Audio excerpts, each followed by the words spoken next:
Papá, no me regañes, por favor, pero mi hermanito tiene mucha hambre. La voz de la niña temblaba mientras estaba de rodillas en el suelo de la cocina, con las manos juntas como si rezara. Afuera llovía, adentro la casa estaba llena de comida, y aún así, ella suplicaba. Su padre acababa de llegar antes de lo previsto, y lo que vio al abrir esa puerta no era una escena familiar, sino el inicio de una verdad oscura que jamás imaginó vivir. Porque a veces, el verdadero peligro no grita, no deja marcas visibles, y se esconde justo en el lugar que debería ser más seguro.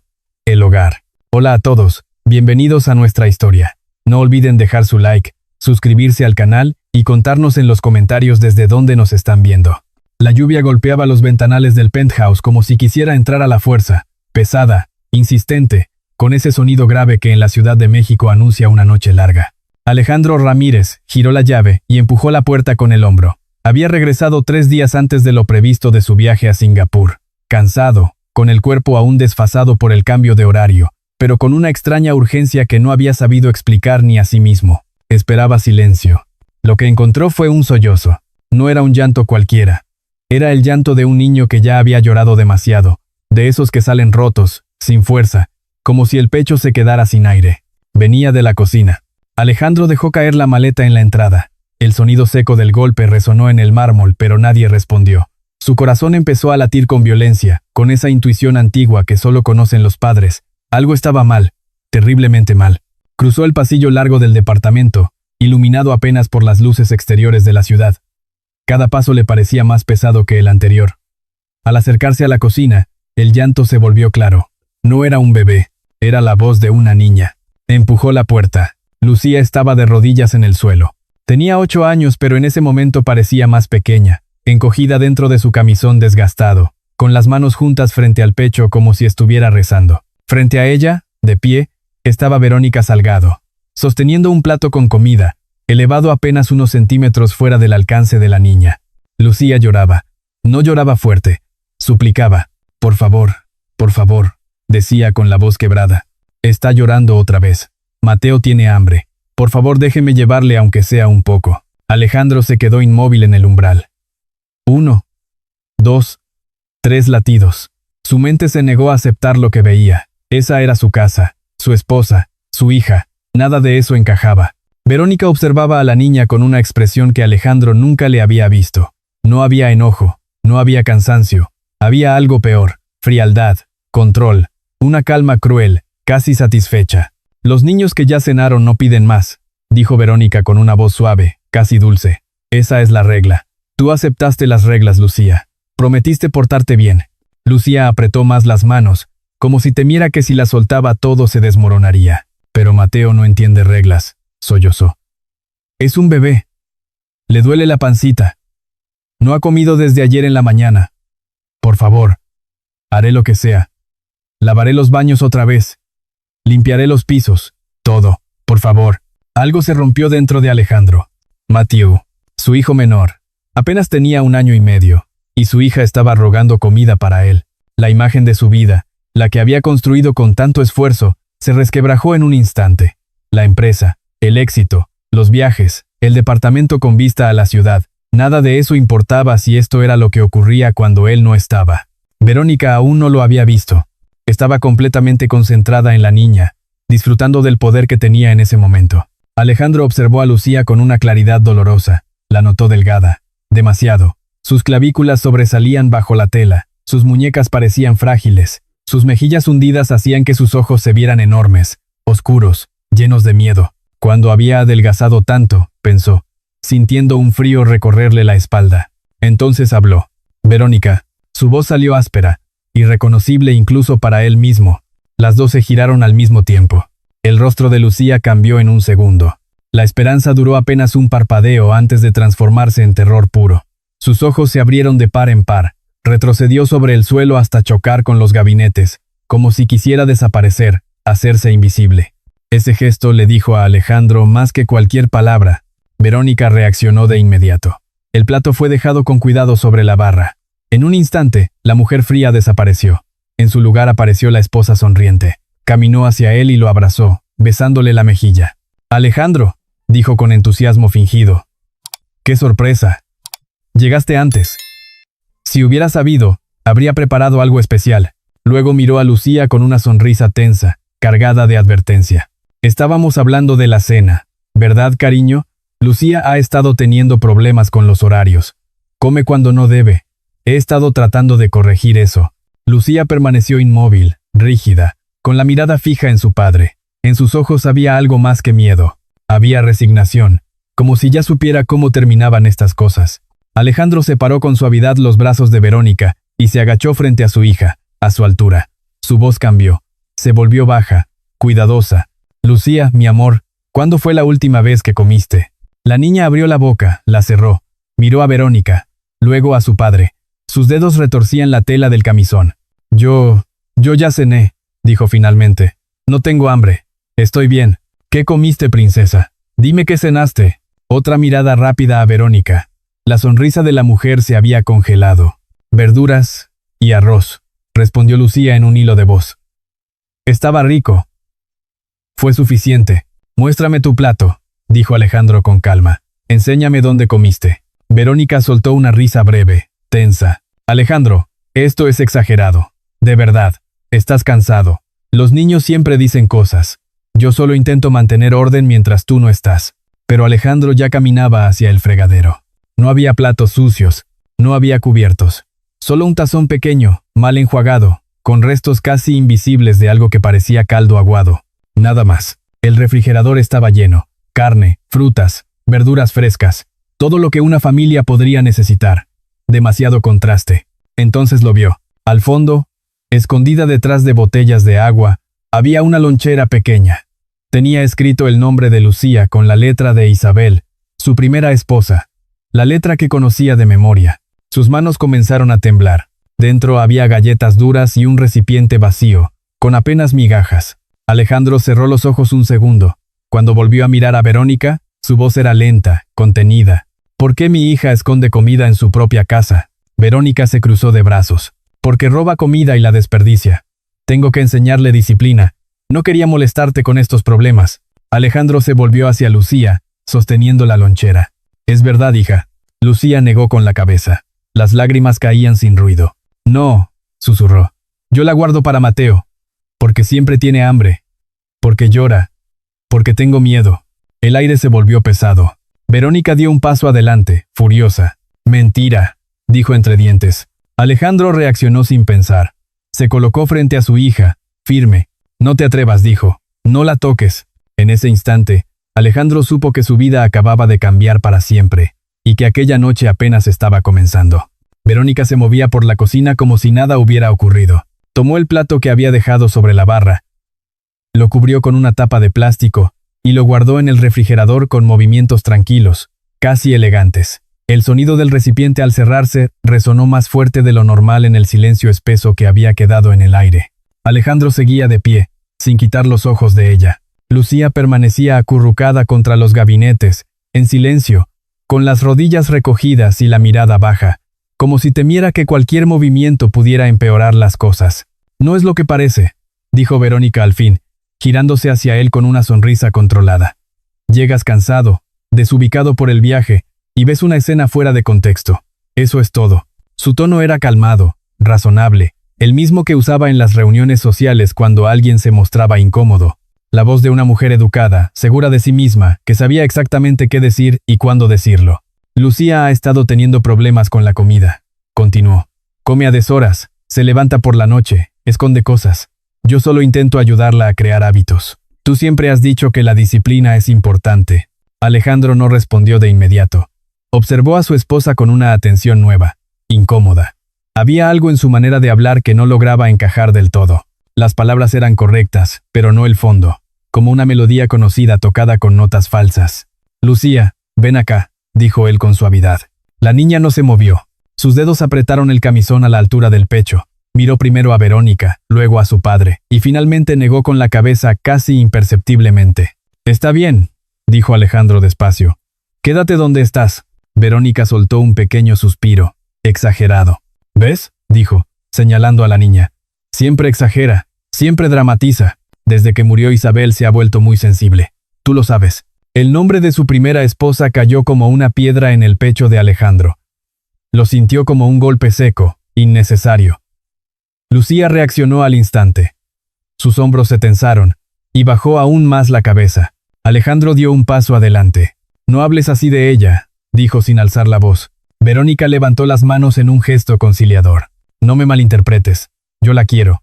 La he tratado como si fuera mía desde el primer día. Pero no es fácil, Alejandro. Tú no estás. Viajas. Trabajas. Yo me quedo sola con todo. Con la casa, con los niños, con la responsabilidad. Alguien tiene que poner orden». Alejandro miró alrededor. La cocina era amplia, impecable. Todo estaba en su lugar, demasiado en su lugar. No había migajas, no había platos fuera de sitio, no había señales de una familia que hubiera cenado hacía poco. Bajó la mirada hacia Lucía otra vez. Ella llevaba mangas largas a pesar de que la noche era húmeda y templada, típica del verano en la ciudad. Ese detalle, que antes habría pasado por alto, ahora le quemaba los ojos. «Lucía, ¿tienes calor?», preguntó con cuidado. «¿No quieres ponerte algo más fresco?». La niña negó rápidamente. «No, papá. Estoy bien». Verónica sonrió. «Siempre quiere llamar la atención», dijo. «A veces se pone cosas raras para eso». Alejandro sintió un nudo en el estómago. Se acercó un poco más a su hija, despacio, para no Alejandro Ramírez no levantó la voz. No hizo un escándalo. Pero en su manera de moverse había algo que Verónica Salgado no esperaba. Una calma dura. De esas que nacen cuando el miedo se convierte en decisión. Lucía seguía pegada a los gabinetes, con las rodillas recogidas y los hombros encogidos. Miraba a su papá como si quisiera correr hacia él y, al mismo tiempo, como si temiera que dar un paso pudiera desatar algo peor. Verónica, en cambio, se plantó con postura firme, como quien cree tener el control del escenario. Alejandro sostuvo la lonchera con el nombre de Lucía escrito a mano, y esa letra, la de Isabel, le punzó como una aguja. Había un silencio extraño, interrumpido apenas por el golpeteo de la lluvia y el zumbido lejano de la ciudad. Verónica sonrió, pero ya no era una sonrisa cálida. Era una sonrisa que quería parecer normal. «Alejandro, estás haciendo esto más grande de lo que es», dijo con tono paciente. «Los niños son así, guardan cosas, inventan historias. Lucía se pone intensa cuando quiere llamar la atención. Tú no estás». Y ella, Alejandro levantó la mano, sin mirarla siquiera. No era un gesto agresivo, era un límite. «Enséñame», dijo él, y la voz le salió baja, controlada. «Enséñame dónde está la cena que según tú ya comieron». Verónica parpadeó, como si no entendiera la pregunta. «¿Qué quieres decir?». Alejandro no contestó. Caminó directo al fregadero. No se movía como un hombre perdido. Se movía como alguien que, por fin, está viendo. El fregadero estaba demasiado limpio para una noche normal.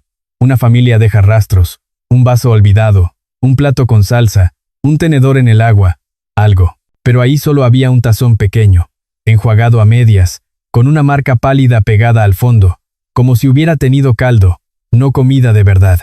Alejandro abrió el lavavajillas, vacío. Abrió el bote de basura. Un par de servilletas arrugadas, nada que pareciera de una cena. Se enderezó despacio. Verónica cruzó los brazos. «¿Ya ves?», dijo ella, como si esa limpieza fuera prueba de buena administración. «Soy ordenada. Me preocupo por esta casa». Alejandro abrió el refrigerador. Una luz blanca lo bañó todo, y lo que vio ahí adentro parecía un anuncio de revista.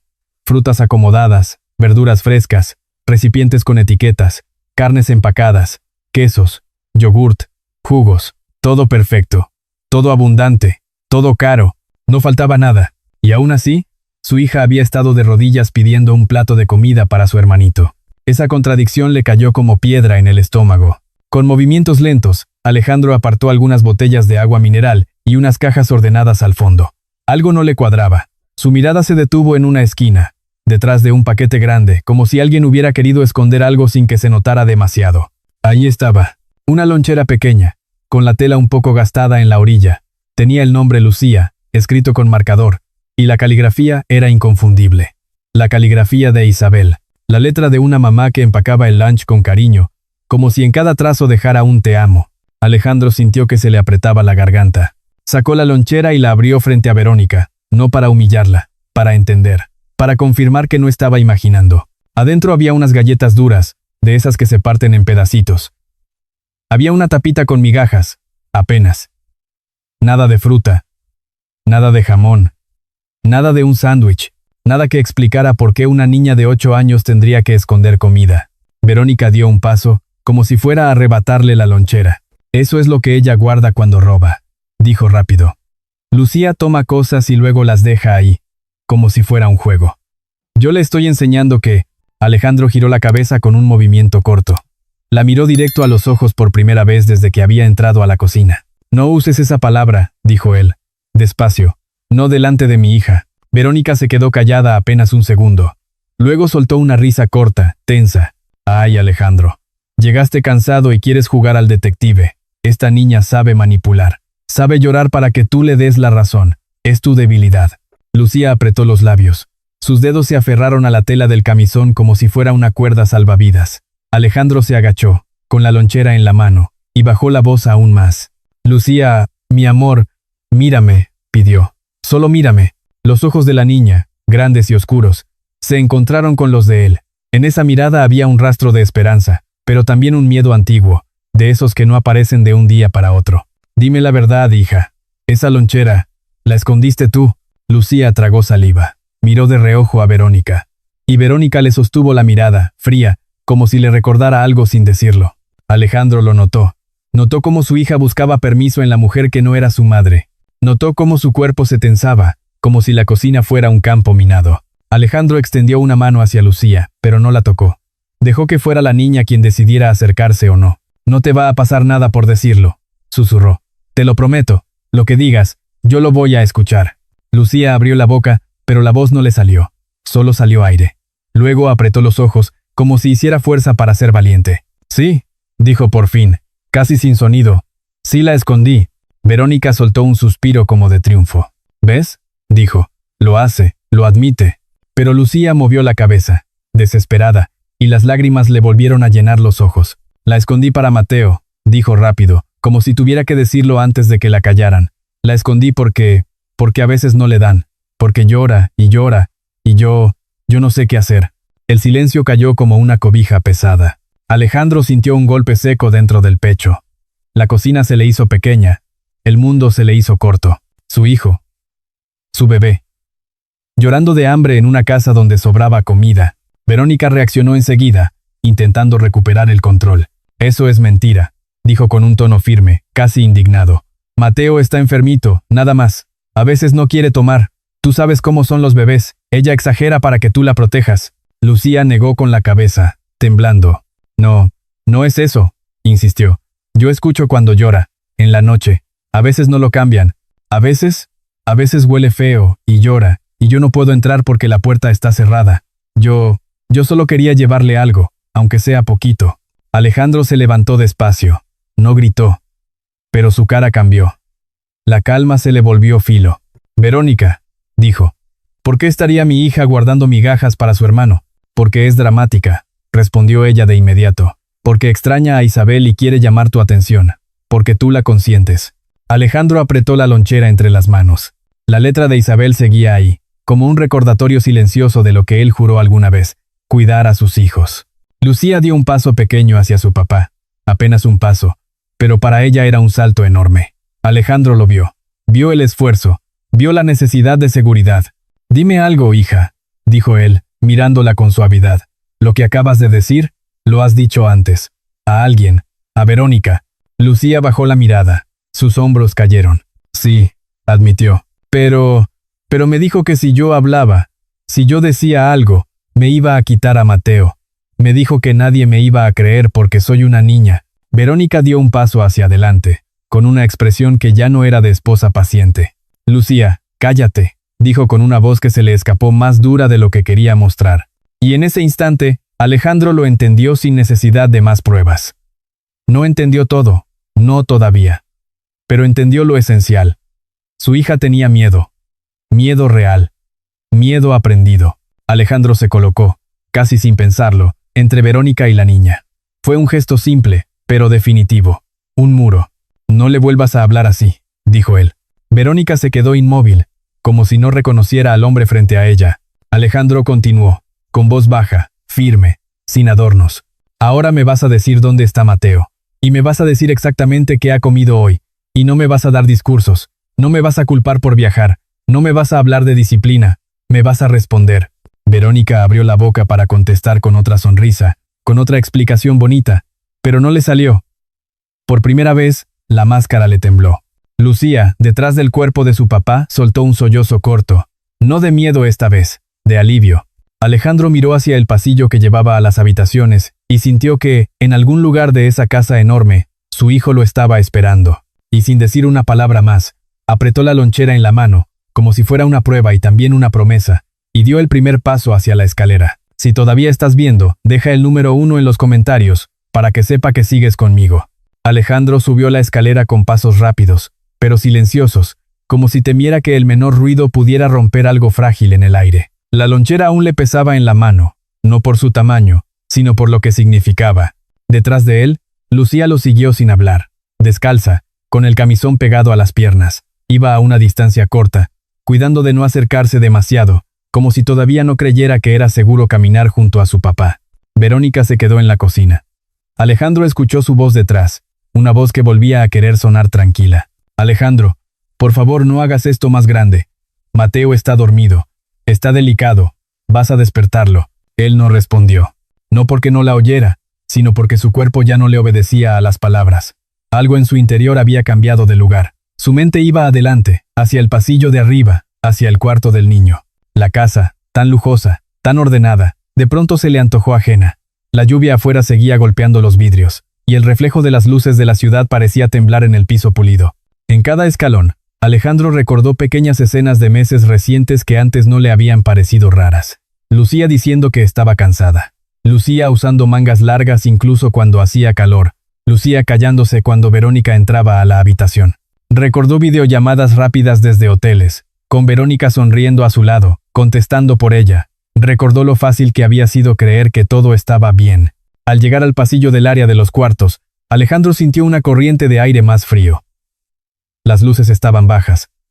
Todo olía a limpiador, a perfume, a algo artificial. Pero también, conforme avanzó, percibió otra cosa, leve al principio, pero cada vez más clara.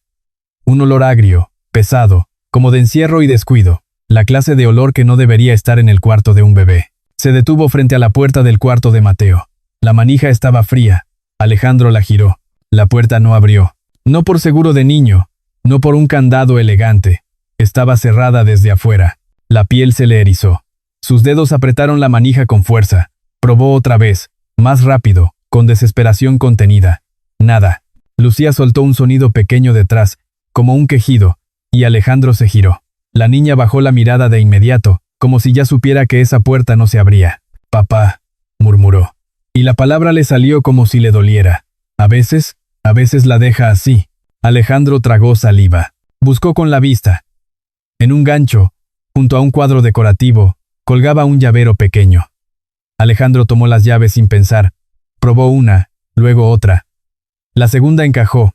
La puerta cedió, y el olor lo golpeó de lleno. Un aire espeso, húmedo, mezclado con algo rancio, le llenó la nariz. Alejandro sintió que el estómago se le subía a la garganta. Encendió la luz. El cuarto estaba casi a oscuras, a pesar de la lámpara. Las cortinas cerradas bloqueaban la luz de la ciudad. Había cuna, cambiador, algunos juguetes acomodados como adorno, demasiado perfectos, como si nadie los tocara. Pero en el centro, en la cuna, estaba Mateo, de pie, agarrado de los barandales con ambas manos, como si fuera lo único que lo sostenía. Su carita estaba húmeda, marcada por lágrimas secas y nuevas. Tenía la nariz congestionada, la respiración ruidosa, el pañal colgaba, demasiado lleno, pesado, y su pijama se veía grande, como si le sobrara tela donde debería haber un cuerpecito firme. Cuando Mateo vio a Alejandro, no sonrió como suelen sonreír los bebés al ver a su papá. Abrió la boca y soltó un llanto distinto, un llanto quebrado que no pedía un juguete ni un abrazo por capricho. Pedía auxilio, pedía presencia, pedía que lo sacaran de ahí. Alejandro dio 2 pasos y metió las manos en la cuna, levantándolo con cuidado. El cuerpo de Mateo se sintió demasiado ligero. No era la sensación normal de cargar a un niño pequeño. Era como cargar algo frágil, como si sus huesitos fueran de papel. Mateo se pegó al pecho de su papá, temblando, y su llanto se volvió un gemido pegado a la piel, caliente y triste. Alejandro lo sostuvo más fuerte, como si el abrazo pudiera arreglar todo de golpe. Le acarició la espalda, la nuca, la cabeza. Sintió el cabello húmedo, el cuerpecito tibio, pero débil. Notó la piel reseca. Notó que los labios estaban agrietados, Notó, con un dolor frío, que el niño no olía a bebé limpio, olía ahora sin atención. Se le nublaron los ojos. Lucía se quedó en la puerta. No entró. No se atrevió.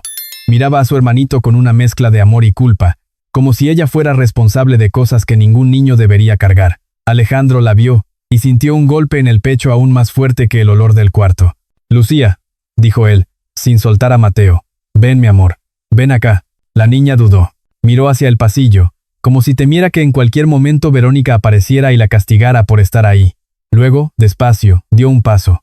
Después otro. Caminó hasta quedar cerca, pero no tocó la cuna. No tocó a su hermano. Se quedó con las manos juntas, apretadas, como si todavía estuviera en la cocina suplicando. Alejandro le acomodó a Mateo sobre el hombro. El niño seguía llorando, pero se calmaba un poquito con el calor humano. Desde abajo llegó la voz de Verónica, más fuerte ahora, subiendo por la escalera. «Alejandro, estás asustando a los niños». Mateo se altera con los cambios. «De verdad, no dramatices. Solo está malito. Baja, hablemos como adultos». Alejandro cerró los ojos un segundo. Quiso recordar a la mujer con la que se había casado, la que le sonreía en cenas, la que lo acompañaba en eventos, la que decía amar a su familia. Quiso encontrar una explicación razonable, pero no había forma de juntar esa imagen con el niño que tenía en los brazos. Abrió los ojos y miró el cuarto otra vez. Demasiado ordenado, demasiado quieto, como un cuarto puesto para foto, no para vida. Notó un detalle. El monitor de bebé estaba apagado. El biberón sobre el mueble tenía un olor extraño, como si llevara demasiado tiempo ahí. La cobijita estaba arrugada en una esquina, no por uso, sino por abandono.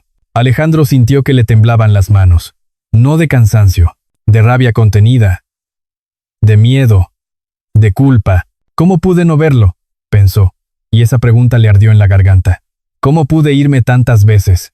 ¿Cómo pude creer tan fácil? ¿Cómo pude dejar a Lucía sola con esto?». Mateo gimió bajito. Alejandro lo meció despacio. El niño buscó con la boca, como si esperara alimento o consuelo. Alejandro sintió que el corazón se le partía, no de forma dramática, sino de forma real, como una puerta que se rompe por dentro. Lucía susurró, casi sin voz. «Papá». Yo le cantaba bajito desde la puerta, para que no se sintiera solo. Pero a veces me decía que me fuera. Alejandro apretó la mandíbula, miró a su hija y vio algo que lo dejó sin aire. No era solo miedo, era cansancio. Un cansancio de adulto en una niña, como si hubiera pasado semanas cuidando un secreto demasiado grande. Alejandro la acercó con la mirada. «No es tu culpa», dijo él, despacio, mirándola a los ojos. «Escúchame bien. No es tu culpa. Tú hiciste lo que pudiste. Tú fuiste valiente». Lucía parpadeó. Una lágrima le rodó por la mejilla. No respondió, pero por primera vez su rostro mostró un poquito de alivio, como si esas palabras fueran algo que llevaba mucho tiempo esperando.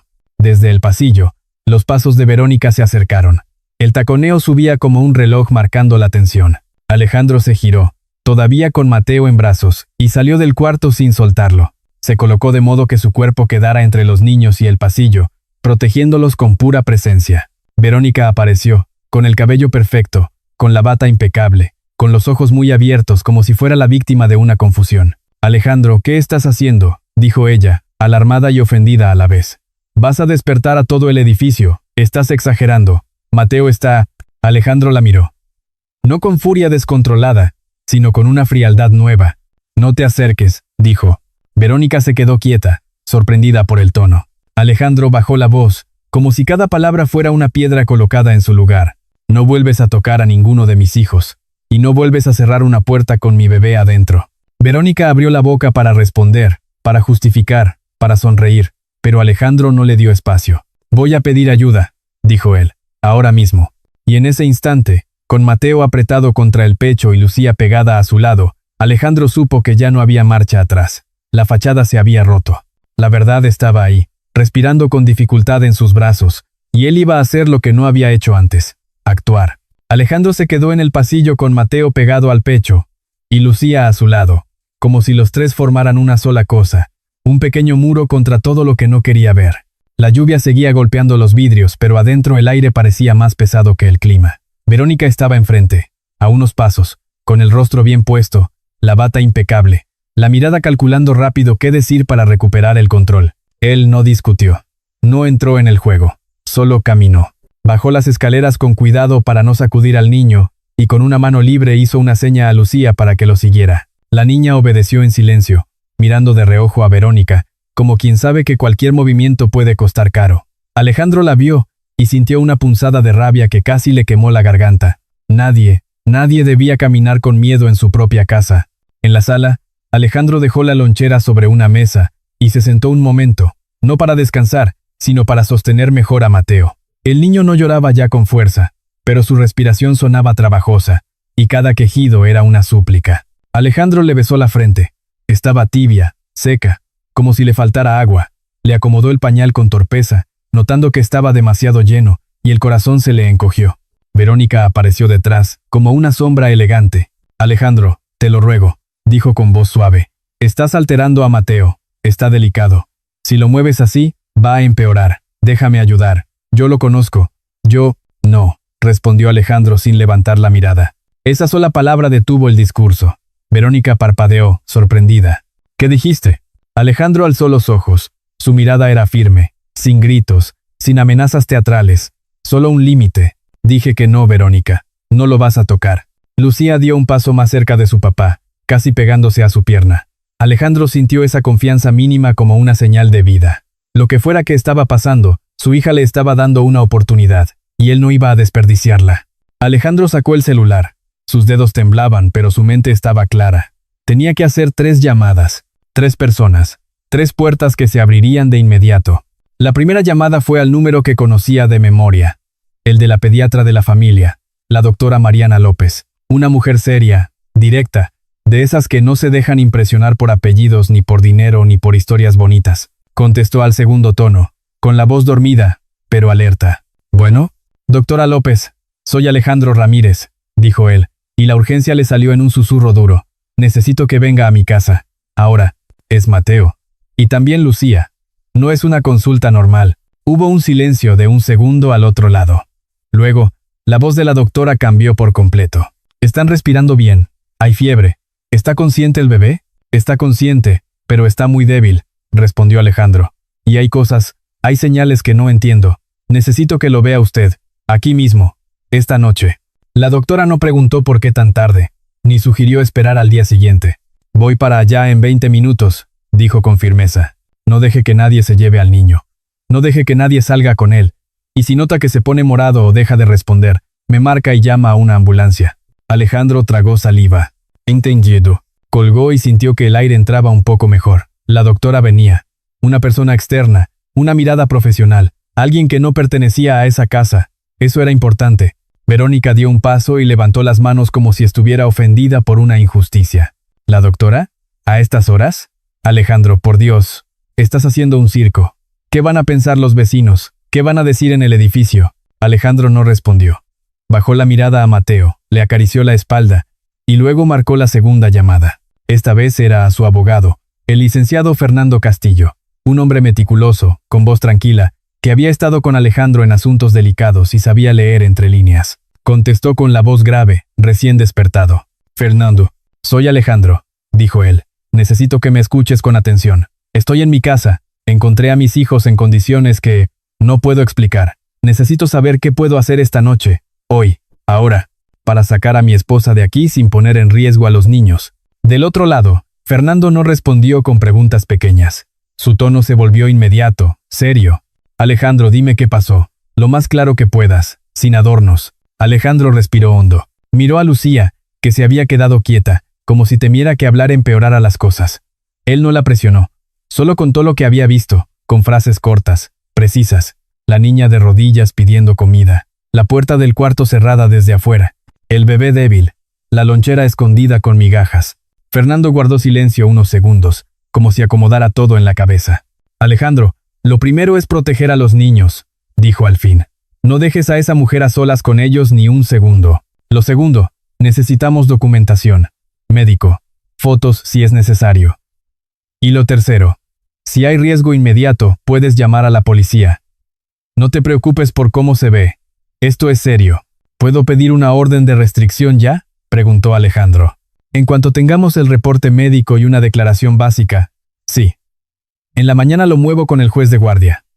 Pero si la doctora confirma negligencia o maltrato, la situación cambia de nivel. Alejandro, escucha esto. No negocies, no discutas, no le adviertas, solo protege, documenta y actúa. Alejandro apretó los dientes. Quiero que esto llegue hasta el final, Fernando. No quiero que se quede en una discusión familiar. Fernando respondió sin dudar. Si lo que me dices es real, no se va a quedar en discusión, pero tenemos que hacerlo bien, con cabeza fría, con pasos firmes. Alejandro colgó y sintió algo parecido a una estructura levantándose dentro de él. Ya no era solo un padre asustado, era un padre tomando control. Verónica, que había escuchado lo suficiente para entender el rumbo de la noche, cambió la estrategia. Su voz se volvió suave, herida, como si ella fuera la que estaba siendo atacada. ¿Vas a llamar a abogados?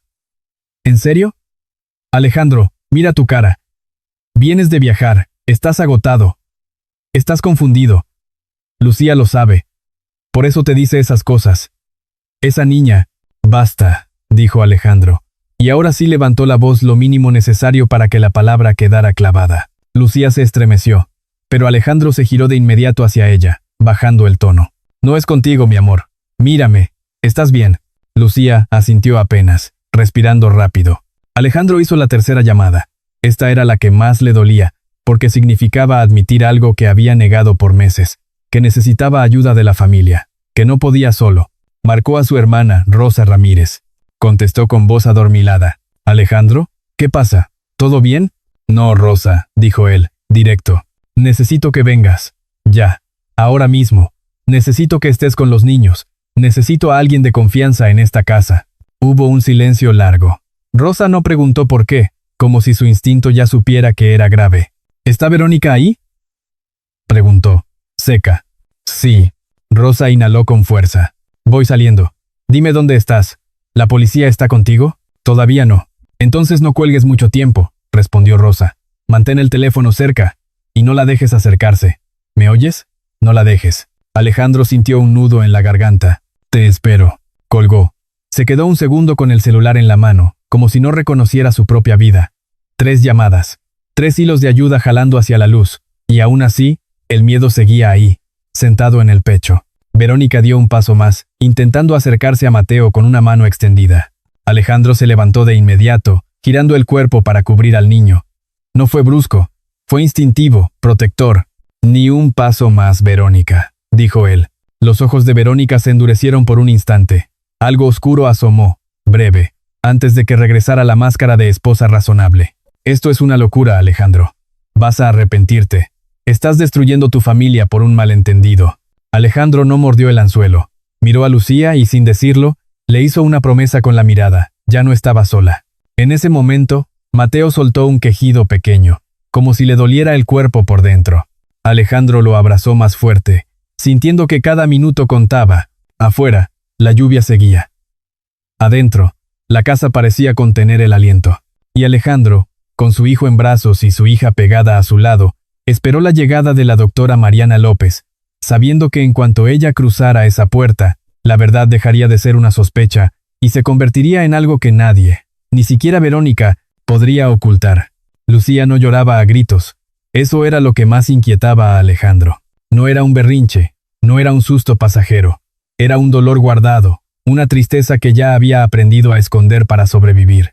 La niña estaba sentada en la orilla del sillón grande de la sala, con las manos apretadas sobre las rodillas, mirando el suelo como si las baldosas tuvieran respuestas. Mateo, en brazos de su papá, se había calmado un poco, pero seguía respirando con esfuerzo, pegado al pecho de Alejandro como un pajarito cansado. Verónica caminaba de un lado a otro, midiendo la distancia, cuidando sus gestos.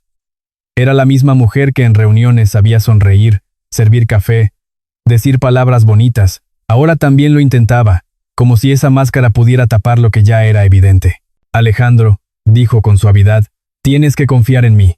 Esto se te salió de las manos. Estás interpretando todo mal. Lucía es muy sensible, tú lo sabes. Y Mateo está delicado. Por eso lo mantengo en su cuarto, para que descanse». Alejandro no contestó. Con una mano acariciaba la espalda de Mateo, con la otra sostenía el celular, como si el aparato fuera un ancla que lo mantenía firme. Miró el reloj. Faltaban pocos minutos para que llegara la doctora. Cada segundo se estiraba. Verónica se acercó un paso, no hacia Mateo, sino hacia Lucía. Se inclinó apenas, lo suficiente para que su sombra cayera sobre la niña. Dile a tu papá que estás bien, corazón, dijo con una voz dulce que no combinaba con sus ojos. Dile que exageró. Dile que te confundiste. Lucía se encogió, casi imperceptible, como si el cuerpo reaccionara antes que la mente. Alejandro lo vio. Se le tensó la mandíbula. Dio un paso al frente y se colocó entre Verónica y su hija. No le hables así, Verónica, dijo, sin gritar, pero con un tono que no aceptaba discusión. Verónica se quedó quieta, ofendida. ¿Así como? ¿Por pedirle que diga la verdad? Alejandro sostuvo la mirada. Lucía respiró rápido. El aire parecía hacerse chiquito. Alejandro se agachó frente a su hija, a la altura de sus ojos. No la tocó de inmediato. Le habló como quien le habla a alguien que ha estado sola demasiado tiempo. Lucía, mi amor, dijo despacio, necesito que seas valiente. Nadie te va a castigar por hablar conmigo. Nadie. ¿Me entiendes? Lucía lo miró un segundo. Y en ese segundo Alejandro notó lo que más le dolió. La duda. La duda de una niña que ya había aprendido que las promesas de los adultos no siempre se cumplen. Verónica soltó un suspiro dramático. Alejandro, esto es absurdo. Estás poniendo ideas en su cabeza. Alejandro no volteó. Se mantuvo con la vista en Lucía. No quiero ideas, dijo. Quiero la verdad. Lo que tú viviste. Lo que tú viste. Lo que tú sentiste. Lucía apretó los labios. Miró de reojo a Verónica. Verónica levantó la barbilla, como quien lanza una advertencia sin palabras. Alejandro lo notó, y por primera vez en toda la noche, su voz se volvió más dura. Verónica, si vuelves a mirarla así, te juro que no vas a pasar esta noche en esta casa. Verónica abrió la boca, sorprendida, pero Alejandro levantó una mano, cerrando el espacio. No, dijo, ya no. Lucía tragó saliva. Sus manos se aferraron a la tela del camisón. Sus dedos estaban fríos. Papá, empezó, pero se le quebró la voz. Alejandro esperó. No la apuró. Solo sostuvo la mirada, como si le prestara fuerza. Lucía habló en voz baja, como si cada palabra fuera un paso en un puente tembloroso. Cuando tú te vas, ella cambia, dijo. No siempre, pero la mayoría de los días. Dice que somos una carga. Dice que no debiste traer niños a su vida. Dice que le estorbo. Verónica soltó una risa corta, sin humor. ¿Ves? Drama. Eso nunca pasó. Lucía se encogió, pero siguió, mirando a su papá con un esfuerzo enorme. Dice que soy un recuerdo de mamá, dijo Lucía. Dice que no le gusta ver mis cosas, ni mis fotos, ni la lonchera que mamá me dejó. Alejandro sintió que algo le apretaba el pecho.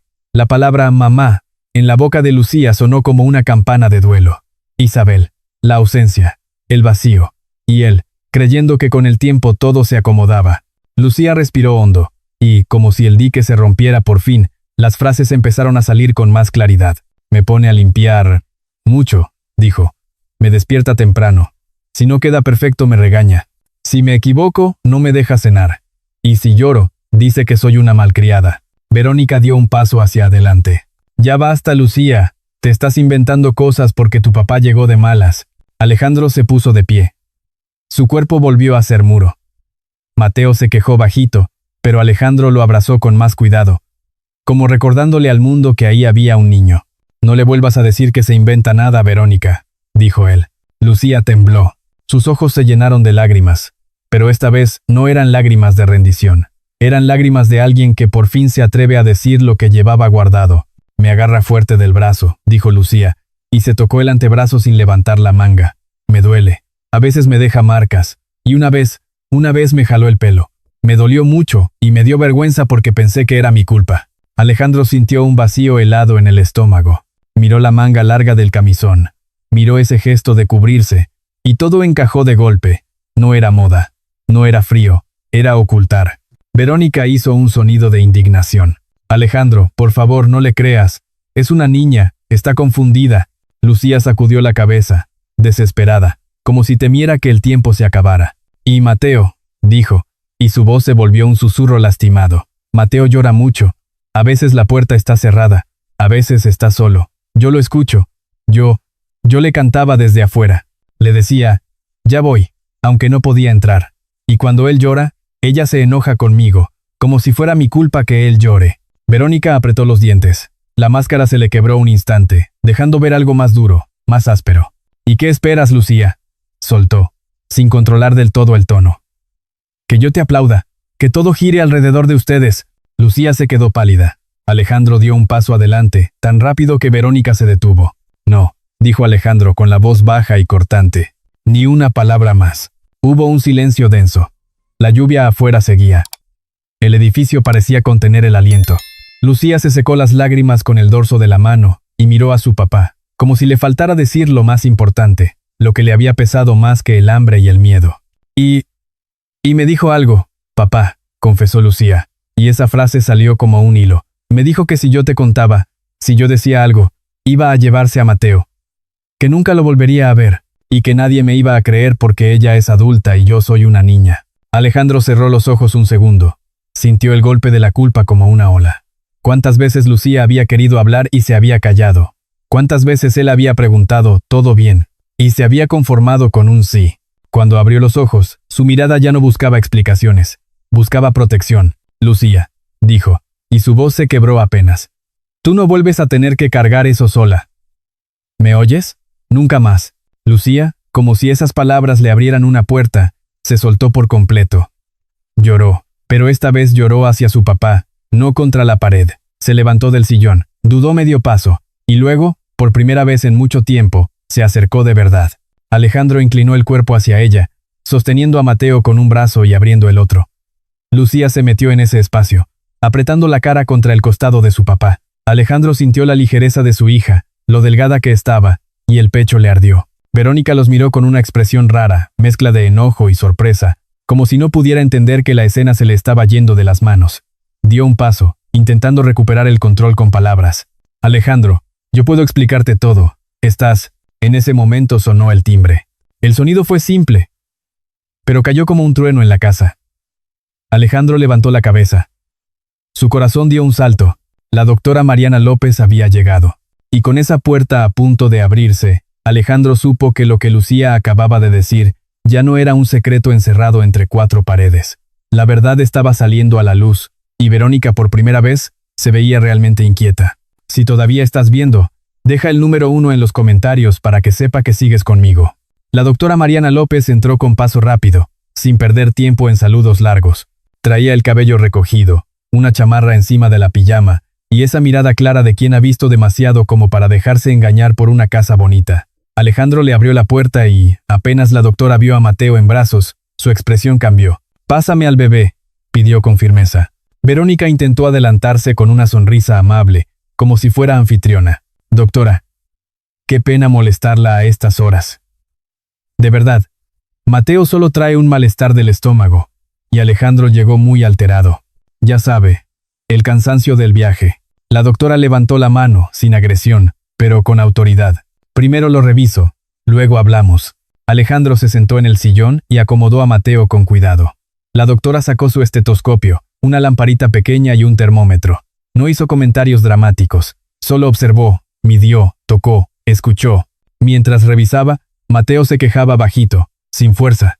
Lucía estaba a un lado, quieta, mirando cada movimiento con los ojos muy abiertos, como si esperara que alguien por fin dijera en voz alta lo que ella había cargado sola. La doctora le palpó el abdomen al niño, revisó su boca, sus labios resecos, la piel. Luego miró a Alejandro con seriedad. «¿Hace cuánto comió bien, Alejandro?» Alejandro sintió que la garganta se le cerraba. «No lo sé», respondió. «Lucía me dijo que no ha comido como debería. Yo acabo de llegar».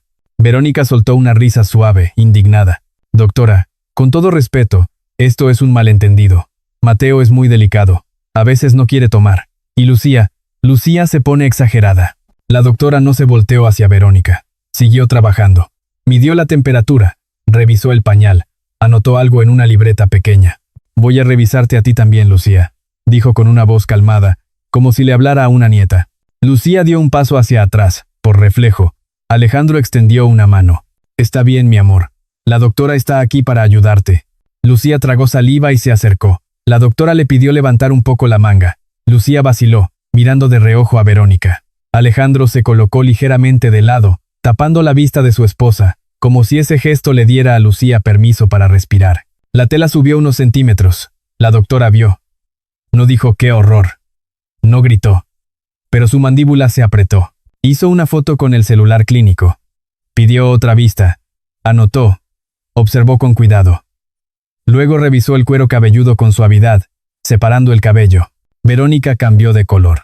«Esto es innecesario», dijo con tono molesto. «Están invadiendo la privacidad de una menor».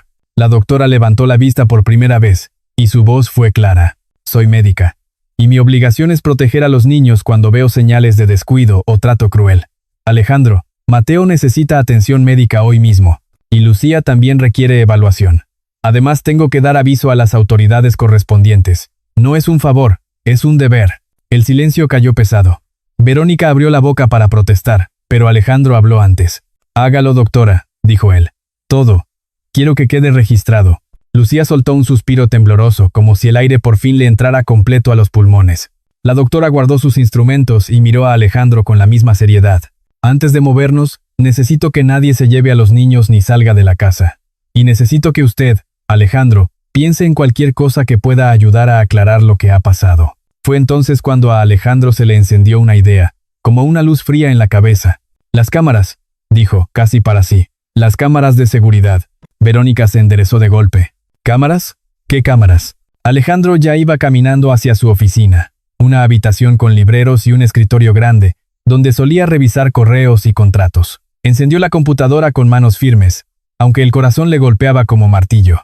Lucía lo siguió a unos pasos, la doctora detrás. Verónica se quedó en el marco de la puerta, fingiendo calma, pero sus dedos se movían nerviosos. Alejandro abrió el sistema de seguridad. Había cámaras en áreas comunes, pasillos, sala, cocina. Nada en recámaras ni baños. Era suficiente. Eligió la fecha de semanas atrás, luego días, luego horas. Al principio, la pantalla mostró escenas normales. Pasillos vacíos. Luces apagándose.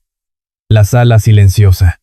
Verónica carraspeó, segura de que no encontrarían nada. «¿Ves?», dijo. «Esto es ridículo». Alejandro adelantó el video hasta la cocina, y entonces, la imagen cambió. Verónica aparecía, sola, tomando un biberón, vaciando parte del contenido en el fregadero y completándolo con agua. Lo hacía sin prisa, como rutina. Después, la misma mano colocaba el biberón en una charola, como si fuera lo de siempre. Lucía se llevó una mano a la boca. La doctora se quedó inmóvil. Alejandro sintió que se le helaban los dedos sobre el mouse. «No», murmuró Verónica, rápida. Eso fue una vez». Alejandro no la escuchó. Cambió de cámara, ahora a la sala. La pantalla mostró a Lucía limpiando el piso. Verónica le decía algo sin que se oyera el audio, pero el gesto era claro. La niña se apresuraba, temblando. En otro momento Verónica la sujetaba del brazo y la jalaba con fuerza hacia el pasillo. Lucía casi pierde el equilibrio. Se veían los dedos marcados en la piel. Lucía empezó a llorar en silencio, sin sonido, como quien ya no tiene energía para gritar. Alejandro apretó los dientes y cambió otra vez. Pasillo del segundo piso. La puerta del cuarto de Mateo. Verónica salía, cerraba, y con una llave dejaba el seguro por fuera. Luego se iba, tranquila. Adentro no se veía al niño, pero se notaba el paso del tiempo en la pantalla. La casa quieta, la puerta cerrada, y la ausencia como un peso. La doctora Mariana López habló por primera vez con voz temblorosa de enojo contenido. «Alejandro, esto ya no es una discusión de familia. Esto es grave, muy grave». Verónica dio un paso hacia la computadora, como si quisiera apagarla. «Basta», dijo, y la máscara se le resbaló un segundo. «No tienen derecho a esto». Alejandro se levantó de golpe, sosteniendo la silla con una mano, sin tocarla a ella, pero dejándole claro que no pasaría. «No te acerques, Verónica». En ese instante, el timbre volvió a sonar, esta vez seguido de golpes firmes, oficiales. La doctora miró a Alejandro. «Ya vienen», dijo en voz baja. Alejandro sintió el corazón subirle a la garganta. Miró a Lucía, que se aferraba al borde de su suéter como si fuera un salvavidas, y supo que lo que acababan de ver era la puerta que se abría hacia la verdad. Afuera, alguien esperaba, y la casa, por primera vez en mucho tiempo, ya no podría esconder nada. A la madrugada, la casa de Alejandro Ramírez dejó de ser un lugar privado. Se volvió un sitio bajo mirada ajena, con pasos medidos, con preguntas claras, con rostros que no sonreían por compromiso. La doctora Mariana López habló con los agentes con la precisión de quien no improvisa. Señaló lo que había visto, lo que había anotado, lo que no podía ignorarse.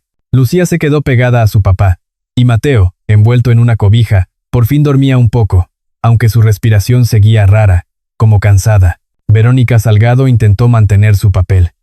Se sentó derecha, Cruzó las piernas, habló con calma fingida, pidió que todo se manejara con discreción. Quiso convertirlo en un malentendido doméstico. Pero la evidencia ya no estaba solo en palabras. Estaba en registros médicos, en imágenes, en tiempos y fechas. Y eso, en México, pesa. Esa misma mañana, antes de que saliera el sol por completo, Alejandro tomó una decisión que le dolió como un hueso roto. Llamó a su contador, un hombre serio llamado Ernesto Guzmán, que llevaba años viendo números de la familia sin meterse en su vida. «Ernesto, necesito que me mandes todo», dijo Alejandro con voz baja, sin rodeos. «Estados de cuenta, movimientos, transferencias, tarjetas, de los últimos 2 años. Hoy». Ernesto guardó un silencio incómodo. «¿Pasó algo con Verónica?», preguntó, cuidando cada palabra. Alejandro miró por la ventana el cielo gris y la lluvia que seguía cayendo. «Solo mándamelo», repitió. «A mí y al licenciado Fernando Castillo». Colgó y se quedó quieto un instante. A su lado, Lucía había logrado dormirse sentada, con la cabeza apoyada en el hombro de su papá, como si su cuerpo por fin entendiera que alguien vigilaba. Ese pequeño descanso le partió el alma. Alejandro le acomodó con cuidado un mechón de cabello y se prometió algo en silencio. Nunca más dejaría que el mundo de afuera valiera más que esa niña. Al mediodía los archivos llegaron. No eran simples recibos. Eran páginas y páginas de movimientos con fechas, montos, conceptos, destinos. Alejandro se sentó con Fernando Castillo en una sala pequeña, lejos de Lucía, para que no escuchara cosas que le pesaran más. Fernando abrió una carpeta, puso los lentes y comenzó a revisar. Al principio, los gastos parecían normales. Supermercado, mantenimiento, colegiatura, servicios. Pero Fernando tenía ojo de quien busca lo que no se ve. De repente, detuvo el dedo en una línea. «Aquí», dijo. Alejandro inclinó la cabeza. «Transferencia a una razón social», explicó Fernando. «Salgado Holdings, ¿te suena?» Alejandro sintió un frío subirle por la espalda. «Salgado, es el apellido de Verónica», dijo. Fernando pasó la hoja. «Y aquí hay otra, y otra. Algunas pequeñas, otras no tanto, separadas en el tiempo, como para no llamar la atención. Y mira estas salidas en efectivo, repetidas, como si alguien sacara de a poco, con paciencia, sin prisa». Alejandro apretó la mandíbula. «¿Cuánto es?», preguntó. Fernando calculó por encima, haciendo cuentas rápidas con la vista. «No es poco, Alejandro. Es una cantidad que cualquiera notaría si revisara cada mes. Pero como tú viajas, como delegaste, ella se movió con libertad». Alejandro recordó lo fácil que había sido confiar, lo cómodo que fue decir, «ocúpate tú» y volver al trabajo. Recordó a Verónica hablándole de orden y estructura, con la misma voz con la que ahora decía discreción. Todo era control. Fernando levantó la vista. «Esto no parece un impulso, parece un plan». Un golpe seco sonó en la puerta. Era un agente que pedía hablar con Alejandro. Venía con una mujer de rostro serio, cabello recogido, credencial en mano. Se presentó como la inspectora Ana Morales. Su tono era firme, sin drama. «Señor Ramírez, necesitamos hacerle algunas preguntas sobre Verónica Salgado», dijo. «Sobre su historia personal, sus relaciones anteriores, y un nombre que aparece en el expediente». Alejandro sintió que el estómago se le hizo piedra. «¿Qué nombre?». Ana Morales lo miró directo. «Javier Salgado». Alejandro se quedó helado. «Javier», repitió. «Verónica me dijo que su primer esposo se llamaba Javier, que había fallecido en un accidente, hace años. Me dijo que era viuda». Fernando y Alejandro intercambiaron una mirada. La palabra viuda había sido un puente hacia la confianza. Una historia triste que justificaba lágrimas, fragilidad, necesidad. Una historia que Alejandro había comprado sin pedir pruebas, porque él también venía de perder. La inspectora Ana Morales respiró hondo. «Lo que voy a decirle puede ser difícil, señor Ramírez, pero necesito que me escuche completo. Javier Salgado no está fallecido». Alejandro sintió que el mundo se inclinaba. «¿Cómo que no?». Ana Morales continuó, midiendo cada frase. «Tenemos indicios de que vive fuera del país, con otra identidad, y que ha estado vinculado a movimientos de dinero relacionados con Salgado Holdings. También tenemos reportes previos, de otros casos con patrones parecidos. Familias con niños pequeños, una pareja que entra, se gana la confianza, se apropia de la vida doméstica, controla la casa, y luego todo se descompone». Alejandro tragó saliva. La sala parecía más pequeña. «¿Otros casos?», preguntó Fernando. Ana Morales asintió. «No es la primera vez que aparece este esquema. Y por lo que ustedes encontraron en la casa, y por lo que vimos en los registros, no estamos frente a un problema aislado. Estamos frente a algo que se preparó con paciencia. Alejandro sintió que la culpa le quemaba, no solo por lo que había pasado con Lucía y Mateo, también por la idea de que él había sido elegido, como si su dolor, su ausencia, su trabajo y su necesidad de reconstruir una familia hubieran sido una puerta abierta. Ana Morales bajó un poco la voz, sin suavizar la verdad. Señor Ramírez, necesitamos que piense en cuándo conoció a Verónica. ¿Cómo fue el encuentro? ¿Quién lo presentó? Si hubo coincidencias demasiado perfectas. Alejandro recordó una gala, una noche de beneficencia, una conversación fácil, una mujer que parecía entender su duelo sin juzgarlo. Recordó cómo Verónica sabía detalles que él no recordaba haber contado, cómo se mostraba paciente con Lucía al principio, cómo decía admirar a Isabel, cómo hablaba de cuidar a los niños como propios. Se le revolvió el estómago. No fue casualidad, susurró. Fernando apretó la carpeta con fuerza. Si esto es una red, dijo, entonces el caso cambia por completo. Ana Morales asintió. Por eso estamos aquí. Y por eso necesitamos su colaboración total. Los registros, las cámaras, los reportes médicos, todo. Entre más sólido sea, más difícil será que alguien quiera borrarlo con una sonrisa y una historia bonita. Alejandro miró hacia el pasillo donde Lucía dormía. Por primera vez, entendió que lo que estaba enfrentando no era solo una mujer cruel en su casa, era una estrategia, un mecanismo frío, diseñado para dominar, aislar y sacar provecho. Y lo que más le heló la sangre fue pensar que, si él no hubiera vuelto antes, si no hubiera abierto aquella puerta de la cocina, tal vez nunca lo habría visto. Se levantó despacio, como quien se prepara para una batalla larga. Tienen todo lo que necesiten, dijo. Pero quiero una cosa clara. No van a volver a acercarse a mis hijos. Nunca. Ana Morales lo miró, seria. Ese es el objetivo, señor Ramírez. Y ahora que sabemos que esto no empezó con usted, tampoco va a terminar solo con usted. Y en ese instante, Alejandro entendió la magnitud. No solo estaba protegiendo a Lucía y Mateo. Estaba sin querer abriendo una puerta que podía salvar a otros niños que todavía no tenían a nadie que regresara a casa 3 días antes. La noche cayó temprano, pesada, con el cielo todavía húmedo por la lluvia de la tarde. En el hospital, las luces blancas no dejaban que el cansancio hiciera su trabajo. Alejandro Ramírez llevaba horas sentado, con la espalda rígida, mirando a Mateo dormir por fin con suero y vigilancia, mientras Lucía descansaba en una sillita reclinable, abrazada a una chamarra de su tía Rosa, como si fuera un escudo. La inspectora Ana Morales había sido clara. Verónica Salgado ya no podía acercarse a los niños. Había órdenes, reportes, evidencia, y sin embargo Alejandro no lograba sentirse tranquilo. Demasiadas cosas habían salido a la luz demasiado rápido. Demasiadas mentiras habían vivido demasiado tiempo en la misma casa, y cuando alguien pierde el control, a veces intenta recuperarlo de la manera más desesperada. A las 10 de la noche, Fernando Castillo llegó con el rostro tenso y el celular en la mano. Alejandro, necesito que me escuches, dijo en voz baja, para no despertar a los niños. Verónica ya tiene representación fuerte. Están moviendo piezas. Alejandro lo miró sin parpadear. ¿Dónde está ella? Fernando dudó un segundo. No lo sabemos con certeza. Pero te digo algo. No subestimes a una persona que se siente acorralada. Por eso te pedí que no regresaras a casa hoy. Quédate aquí. Que la seguridad del hospital te cubra. Alejandro asintió. Había agentes en el pasillo. Había cámaras. Había gente entrando y saliendo. Aún así, el miedo no se iba. El miedo no era solo por él. Era por Rosa, por la casa de su hermana, más fácil de vigilar desde afuera, más fácil de atacar con sorpresa. A las 11:30, Rosa le escribió un mensaje corto. Estoy bien. La casa cerrada, luces apagadas, cualquier cosa te marco. Alejandro le contestó que no se moviera, que no abriera a nadie, que si escuchaba algo raro marcara de inmediato al 911. Se quedó con el teléfono en la mano, observando el pecho de Mateo subir y bajar.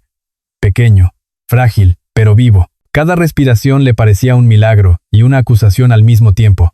A las 2:47 de la madrugada, el celular vibró otra vez. Esta vez no fue un mensaje. Fue una llamada. Rosa. Alejandro contestó al primer timbrazo. Rosa. La voz de su hermana no sonaba dormida. Sonaba afilada, alerta, controlada a fuerza. Están aquí, Alejandro, dijo. Ella está aquí. A Alejandro se le heló el cuerpo. ¿Verónica? Sí. Y viene con un hombre. Alto. Pesado. No es Javier. Creo que es su hermano. Ya escuché ruido atrás. Como si estuvieran forzando algo. No voy a abrir. Ya marqué al 911. Pero necesito que sepas, si no llegan rápido, van a intentar subir. Alejandro se levantó de golpe. El corazón le golpeaba en los oídos. Rosa, enciérrate en un cuarto y no salgas. Traba la puerta. No discutas. No. Un golpe fuerte sonó del otro lado de la llamada. Rosa respiró hondo. Ya estoy en el baño, dijo. Cerré con seguro. Tengo el teléfono conmigo. Escucho pasos. Están diciendo mi nombre.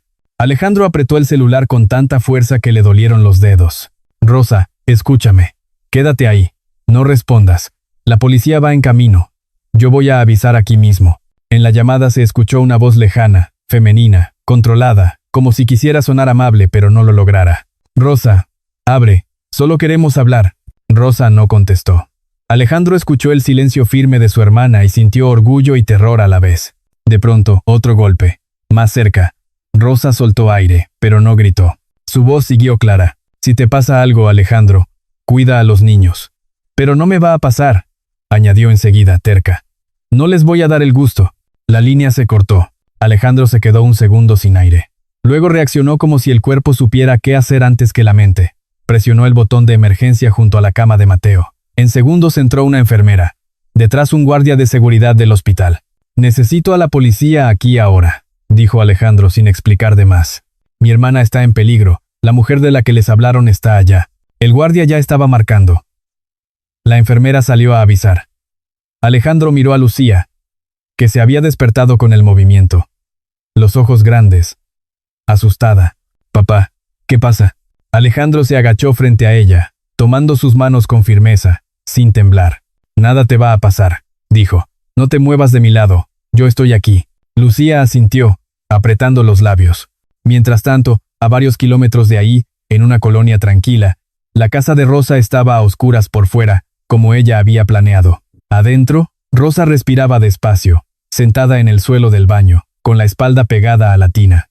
Tenía el celular en la mano y apoyado junto a la puerta, un bat de béisbol que guardaba desde hacía años, por costumbre, por prevención. Escuchó pasos, murmullos, el sonido de un metal contra madera. No eran golpes al azar, era alguien intentando abrir sin hacer tanto ruido, y entonces lo oyó claro, como una cuchillada. Esa voz, la de Verónica. Rosa, abre ya. No hagas esto difícil. Rosa no contestó. Apretó el bat con fuerza. Su corazón latía fuerte, pero su mente estaba fría. Sabía que lo que querían no era hablar. Querían algo, papeles, claves, un disco duro. O tal vez querían usarla como presión para que Alejandro se doblara. Verónica no perdía el tiempo en cortesías cuando necesitaba control. Un golpe más fuerte sacudió la puerta principal. Luego otro, como si el hombre que venía con Verónica se impacientara. «Apúrate», dijo una voz masculina, ronca. «No tenemos toda la noche». Rosa cerró los ojos un segundo. Se obligó a respirar. Luego, con manos firmes, volvió a marcar al 911, aunque ya lo había hecho.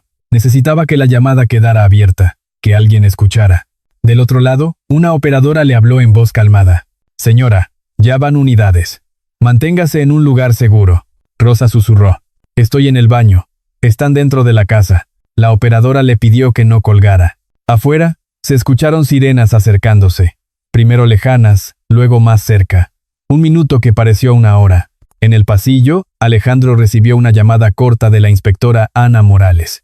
«Ramírez, ya vamos hacia la casa de su hermana. Usted quédese donde está. No salga del hospital». Alejandro apretó los ojos. No sabía rezar mucho. Pero en ese momento, por dentro, lo hizo. En la casa de Rosa, la puerta principal se abrió de golpe. Pasos rápidos, un susurro urgente. «Vámonos», dijo el hombre, pero ya era tarde. El sonido de patrullas frenando, puertas abriéndose, voces firmes dando órdenes, llenó la calle. Rosa escuchó un movimiento brusco, como una carrera apresurada hacia la salida.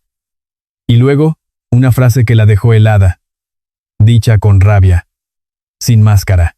«Esto es culpa de Alejandro». Después, más voces, más órdenes, y un silencio pesado, como cuando una tormenta pasa y deja todo mojado. La operadora del 911 habló. «Señora, ¿sigue usted bien?» Rosa soltó el aire que no sabía que estaba conteniendo. «Sí», dijo, «sigo bien». Minutos después, un toque en la puerta del baño. Una voz masculina, segura. «Policía». «Señora, ya está controlado, puede abrir». Rosa abrió con cuidado. Vio a dos oficiales en el pasillo. Y más allá, En la sala, alcanzó a ver a Verónica Salgado sostenida por agentes, el cabello desordenado, la cara desencajada, gritando cosas incoherentes, como si todavía creyera que gritar podía torcer la realidad.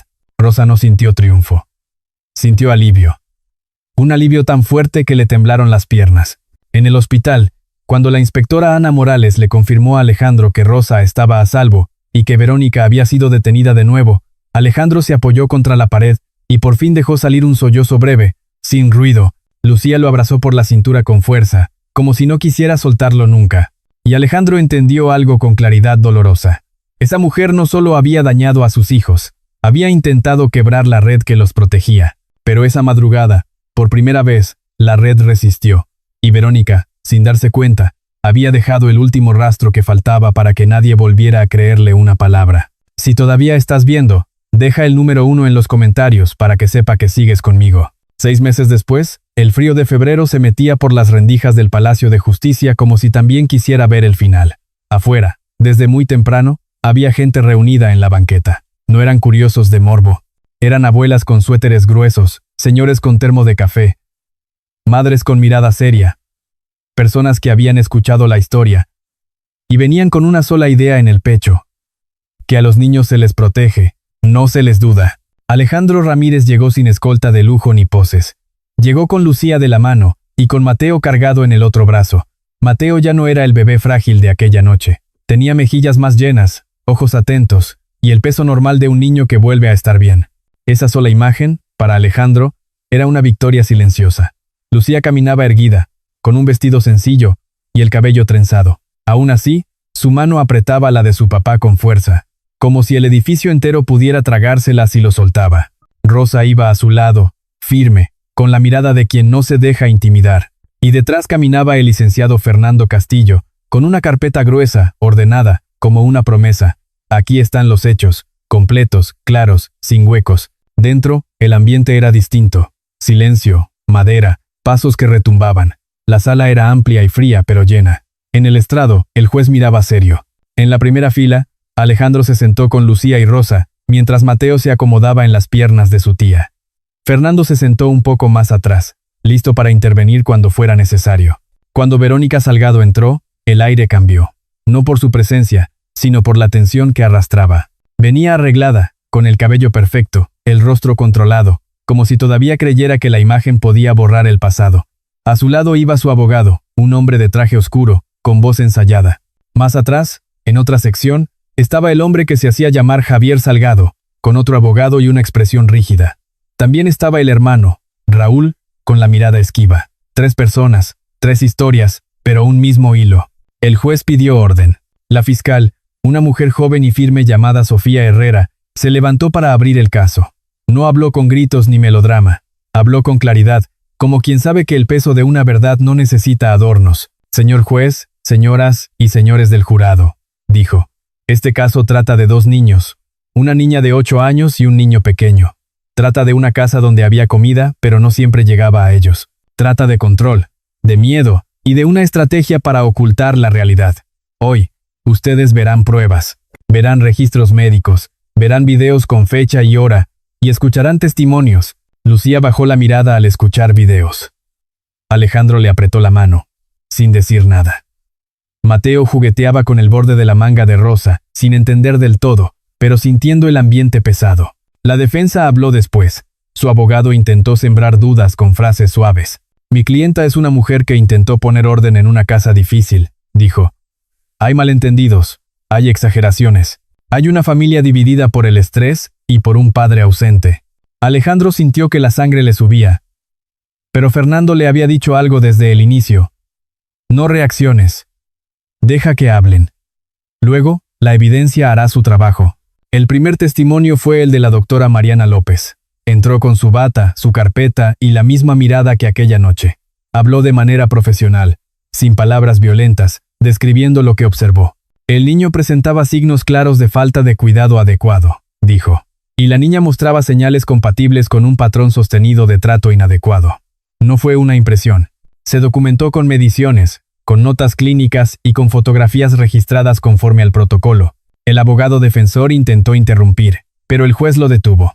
La doctora no se movió.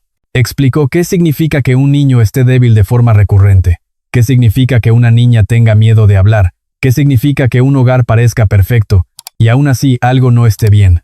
Después, la fiscal presentó el material del sistema de seguridad. La pantalla en la sala se encendió. Alejandro sintió que Lucía se tensaba. Rosa le puso una mano en el hombro a la niña, como quien dice, «Aquí estoy». Las imágenes no eran largas. La fiscal eligió fragmentos breves, los necesarios. Se veía la cocina. Se veía la preparación repetida de un biberón con una rutina que no correspondía. Se veía a Lucía limpiando de más, demasiado rápido, con prisa de quien teme equivocarse. Se veía una puerta cerrada por fuera. Se veían movimientos que, sin necesidad de sonido, hablaban por sí solos. En la sala se escuchó un murmullo contenido. Una señora mayor se llevó la mano al pecho. Un hombre en la última fila bajó la cabeza. El juez pidió silencio, pero no era un silencio forzado. Era un silencio de impacto. La defensa intentó decir que faltaba contexto. La fiscal no discutió. Solo mostró el siguiente fragmento, y el siguiente. Fechas distintas, mismos patrones. No era una escena aislada, era repetición. Luego vino el testimonio de Rosa. Contó lo ocurrido aquella madrugada, con frases simples, sin buscar compasión. Contó cómo escuchó que intentaban entrar, cómo llamó a la policía, cómo se encerró y cómo escuchó amenazas. El juez permitió que se presentara el registro de la llamada y el reporte de los oficiales. Nada de versiones, hechos. Después, Fernando Castillo subió para explicar los movimientos financieros. No habló de cifras con lujo, habló de un patrón. Señoras y señores, dijo. Aquí no se trata de un gasto en casa. Se trata de transferencias repetidas, salidas sin explicación. Cuentas vinculadas a una razón social que coincide con el apellido de la acusada. Se trata de un método. Poco a poco, para que no se note. Y cuando se conecta eso con las identidades falsas y los registros fuera del país, el patrón se vuelve más claro. El abogado defensor intentó desviar, que si es normal que una esposa administre. Fernando no lo negó, solo aclaró lo que importaba. Administrar no es ocultar. Administrar no es mover recursos con nombres que no corresponden. Y administrar, sobre todo, no justifica el miedo en los niños. Cuando llegó el día del testimonio de Lucía, la sala se sintió más fría. Alejandro no quería que su hija subiera. Si hubiera podido, habría cargado con todo él solo. Pero Lucía, con una valentía que no debería exigírsele a una niña, había dicho que sí. No para vengarse. Para cerrar la puerta al silencio. Lucía caminó al estrado con pasos lentos. Su voz empezó bajita, pero se sostuvo. «Yo sé lo que viví», dijo, mirando al jurado. «Yo no me lo inventé. Yo tenía miedo, pero mi papá me creyó. Y cuando la doctora llegó, yo supe que ya no estaba sola». La fiscal le hizo preguntas sencillas. Su rutina, sus comidas, sus tareas, sus noches. Lucía respondió sin detalles innecesarios, pero con claridad suficiente para que cualquiera entendiera. El abogado defensor intentó hacerla dudar. «¿No es posible que recuerdes mal? ¿No es posible que exageres?» Lucía lo miró con una seriedad que no parecía de 8 años. «No», respondió. «Yo me acuerdo, porque tenía hambre, porque escuchaba llorar a mi hermanito, porque tenía miedo de dormir». Hubo un silencio profundo. Nadie aplaudió. No era un show, era una verdad dicha con voz pequeña. Al final, la fiscal cerró con una frase que no necesitó adornos. «Este caso no pide venganza», dijo. «Pide protección. Pide que cuando la evidencia habla, la sociedad responda. Pide que a una niña que pidió ayuda no se le diga, exageras. Se le diga, te creo». El jurado se retiró a deliberar. Alejandro sintió que el tiempo se volvía goma. Lucía se apoyó en su hombro. Mateo se quedó dormido, por fin, tranquilo, ajeno a las palabras que estaban decidiendo el rumbo de sus vidas. Horas después, el jurado volvió. El juez pidió ponerse de pie. El secretario leyó el veredicto con voz firme. Culpables. Alejandro no saltó. No gritó. Solo cerró los ojos y apretó la mano de Lucía como si le devolviera el peso de una promesa cumplida. Rosa soltó el aire, temblorosa, como quien se quita un costal de la espalda. Verónica por primera vez perdió el control del rostro. Su mirada buscó a Alejandro, como si todavía quisiera convencerlo de algo. Alejandro no le devolvió odio. Le devolvió una sola cosa. Distancia. La misma distancia que ella jamás debió cruzar con sus hijos. El juez fijó la fecha para la sentencia, y antes de cerrar la sesión, dijo algo que Alejandro nunca olvidaría. En esta sala, no se juzga una familia perfecta o imperfecta. Se juzga si se dañó a 2 niños, ¿Y si hubo un plan para ocultarlo? Y la ley existe para que los niños no tengan que suplicar por seguridad. Cuando salieron del edificio, el aire frío golpeó sus caras.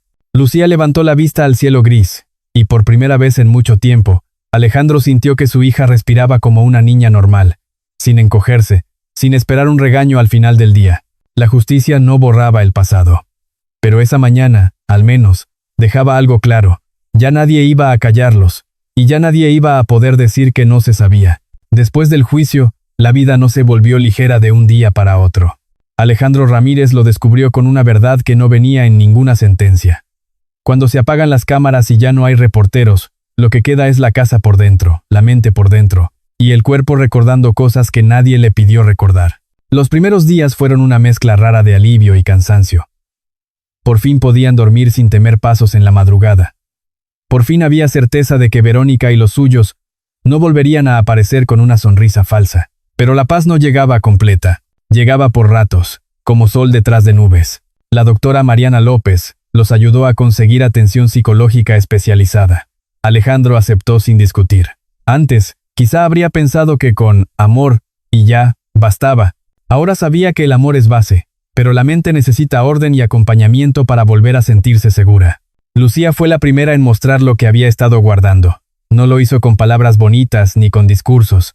Lo hizo como lo hacen muchos niños, con el cuerpo.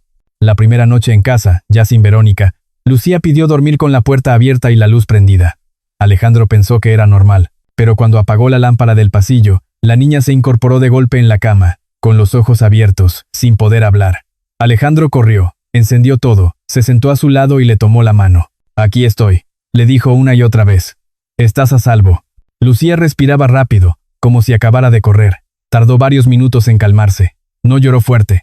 Solo se le escapaban lágrimas silenciosas, como si ya no quisiera hacer ruido.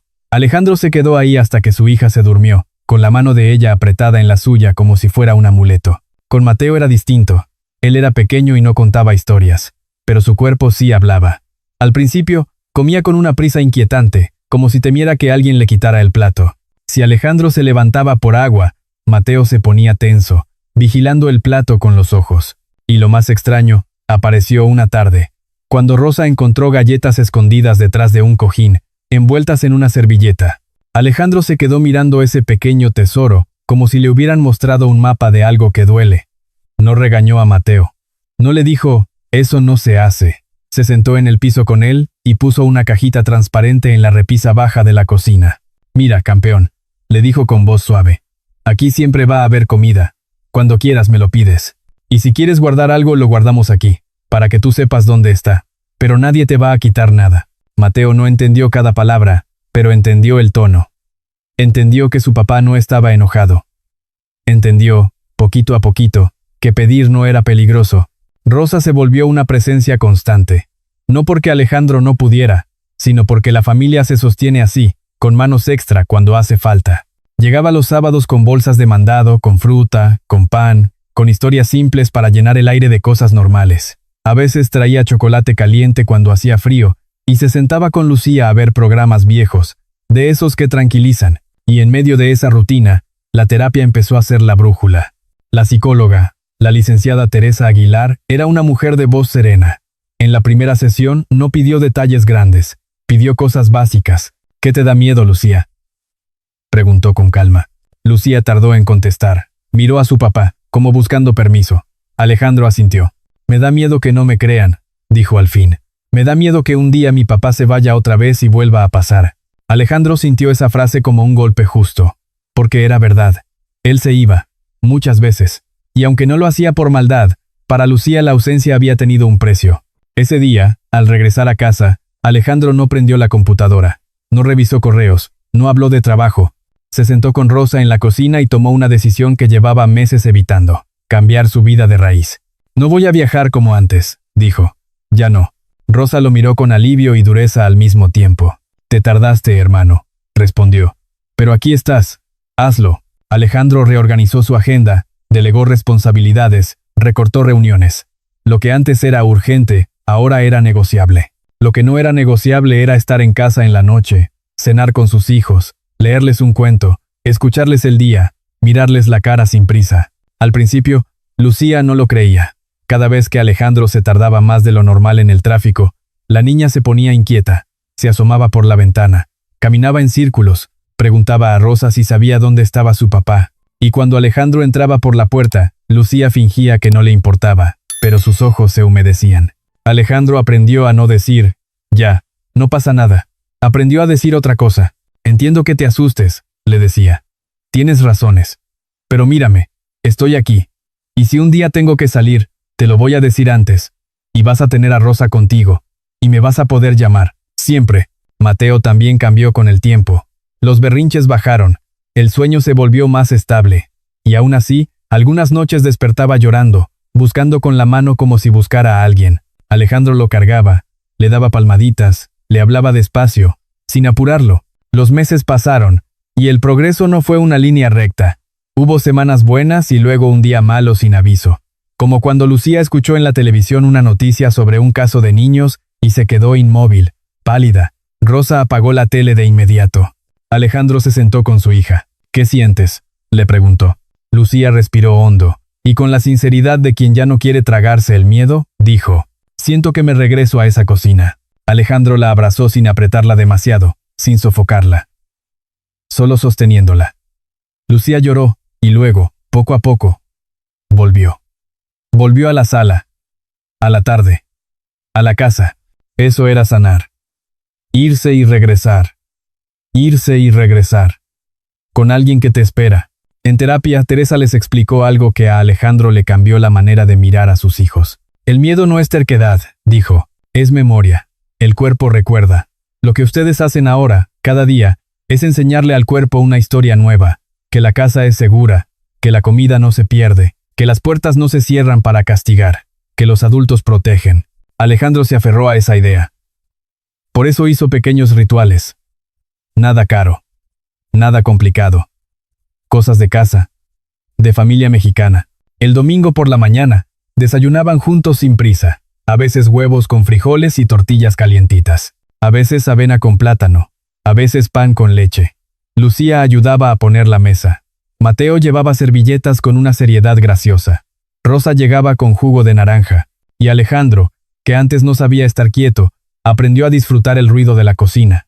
Ese ruido que significa vida. Un día, meses después, Lucía se paró frente al espejo del pasillo para ponerse una blusa de manga corta. Se quedó mirándose los brazos, dudando. Alejandro pasó por detrás y se detuvo. «Te ves bonita», le dijo, sin insistir. Lucía lo miró, insegura. «¿Y si alguien pregunta?», dijo ella. Alejandro respondió con calma. «Si alguien pregunta, tú decides qué decir. Tu historia te pertenece. Pero nunca más vas a tener que mentir para proteger a un adulto que no te cuidó». Lucía bajó la mirada. Y luego asintió. Se puso la blusa. Salió al patio del edificio con Rosa. El sol le dio en los brazos. Nadie gritó. Nadie la señaló. El mundo siguió. Y eso para ella fue una prueba enorme. El mundo no se acababa por existir. Esa noche, cuando Alejandro arropó a Mateo y luego a Lucía, la niña lo detuvo con una frase corta, sencilla, pero llena de significado. «Papá», dijo. «Gracias por creerme». Alejandro sintió que se le llenaban los ojos. Se inclinó y le besó la frente. «Gracias a ti por hablar», respondió, «y por sobrevivir. Yo llegué tarde, pero ya no me voy a perder». Lucía cerró los ojos. No porque el miedo se hubiera ido del todo, sino porque por fin tenía algo más fuerte para contrarrestarlo. Constancia. Presencia. Familia. Y Alejandro entendió que la justicia no solo era un veredicto. La justicia también era esto. Una niña que vuelve a dormir. Un niño que deja de esconder galletas. Una casa que aprende otra vez a ser hogar. El tiempo no borró lo ocurrido, pero sí le dio otro lugar. 5 años después, la casa de Alejandro Ramírez ya no guardaba silencios tensos ni pasos contenidos. Era una casa viva, con ruido de platos, con risas que se escapaban por las ventanas, con discusiones pequeñas por quién había dejado la luz prendida. No era perfecta, era real, y eso bastaba. Era sábado por la mañana. El sol entraba tibio por la cocina, y Alejandro estaba frente al comal, volteando hot cakes con una torpeza que ya se había vuelto costumbre. El olor a mantequilla se mezclaba con el café recién hecho. En la mesa, Lucía hacía tarea con los codos apoyados, el cabello recogido en una cola alta, concentrada, mordiendo la punta del lápiz como cuando era más chica. Mateo, ya de 6 años, Hablaba sin parar sobre su partido de fútbol de la tarde, moviendo las piernas colgantes desde la silla. «Papá, se te van a quemar», dijo Lucía sin levantar la vista. Alejandro rió, volteó el hot cake a tiempo y lo puso en un plato. «Aprendí tarde, pero aprendí», contestó. Mateo aplaudió como si aquello fuera una hazaña. Tía Rosa llegó como siempre, sin tocar el timbre, cargando una bolsa con naranjas y pan dulce. Les dio un beso en la cabeza a los niños, y miró a Alejandro con esa complicidad silenciosa de quien ha visto lo peor y también la reconstrucción. «Así da gusto llegar», dijo, mirando la mesa llena. Se sentaron a desayunar sin prisa. Alejandro observaba a sus hijos comer con tranquilidad, sin ansiedad, sin mirar de reojo, sin esconder nada. Había algo profundamente sanador en eso. No era solo comida, era confianza. Lucía ya tenía 13 años. Era más alta, más segura, aunque conservaba una mirada seria que aparecía en momentos inesperados. Seguía yendo a terapia, ya no por crisis, sino por cuidado. Había aprendido a poner palabras donde antes solo había miedo. Participaba en teatro escolar, le gustaba leer en voz alta, y había descubierto algo que la llenaba: ayudar a otros niños más pequeños con tareas después de clases. Mateo, por su parte, era pura energía. El recuerdo de aquellos días no vivía en su memoria consciente, pero sí en el cuerpo. A veces, cuando se sentía inseguro, buscaba el contacto, un abrazo rápido, una mano. Alejandro siempre estaba ahí. No minimizaba, no decía «no pasa nada», decía «ven». Después del desayuno, Lucía se levantó para lavar los platos. Alejandro la detuvo. «Déjalos», dijo. «Hoy te toca disfrutar». Lucía sonrió, algo tímida. «A veces todavía siento que tengo que hacer todo perfecto», confesó. Alejandro la miró con calma. «No tienes que ganarte tu lugar aquí», le dijo. «Ya lo tienes». Lucía asintió, como quien entiende algo que ya sabía, pero necesitaba escuchar otra vez. Esa tarde, en la cancha de fútbol del barrio, Mateo corrió como si el mundo entero fuera suyo. Alejandro y Rosa aplaudían desde la banca. Lucía grababa con el celular, riéndose cuando su hermano se caía y se levantaba de inmediato. Alrededor, otras familias miraban el partido. Nadie sabía la historia completa. Nadie necesitaba saberla. Lo importante era lo visible. Un niño jugando, una familia presente, una normalidad construida con esfuerzo. Mientras Mateo corría, Alejandro pensó en aquella noche de lluvia, en la cocina, en la lonchera escondida. Pensó en lo fácil que habría sido no volver antes, no abrir esa puerta, no escuchar. Pensó también en cuántas historias no tienen ese momento de quiebre. Y eso lo había cambiado. Por eso, desde hacía un par de años, Alejandro colaboraba de manera discreta con una asociación local que apoyaba a niños en situaciones difíciles. No como héroe, no dando discursos, sino financiando terapias, talleres, capacitaciones para maestros. Sabía que no podía salvar a todos, pero también sabía que ignorar ya no era una opción. Esa noche, de regreso en casa, Lucía se sentó con Alejandro en la sala. La televisión estaba apagada. El silencio era cómodo. «Papá», dijo ella, pensativa, «en la escuela nos pidieron escribir sobre algo que nos haya cambiado la vida». Alejandro sintió un pequeño nudo. «¿Y qué vas a escribir?» Lucía se quedó callada unos segundos.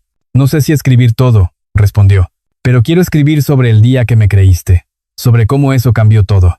Alejandro respiró hondo. No dijo nada de inmediato. La emoción le subía lenta, firme. «Eso es tuyo», dijo al fin. «Escríbelo como tú quieras, para ti». Lucía apoyó la cabeza en su hombro, algo que hacía cada vez menos porque ya era grande, pero que esa noche necesitaba. «A veces pienso en qué habría pasado si no hubieras llegado temprano», murmuró. Alejandro cerró los ojos un segundo. «Yo también», admitió. «Pero luego miro esto, y me digo que estamos aquí, y eso es lo que cuenta». Lucía levantó la cabeza. «No todos llegan a tiempo», dijo con una madurez que todavía sorprendía. «Por eso quiero ser alguien que escuche». Alejandro sonrió, con orgullo silencioso. Antes de dormir, como cada noche, Alejandro pasó por el cuarto de Mateo. El niño ya estaba metido en la cama, con su pijama de fútbol, abrazando un peluche. «¿Me cuentas otra historia?», pidió Mateo. Alejandro se sentó en la orilla.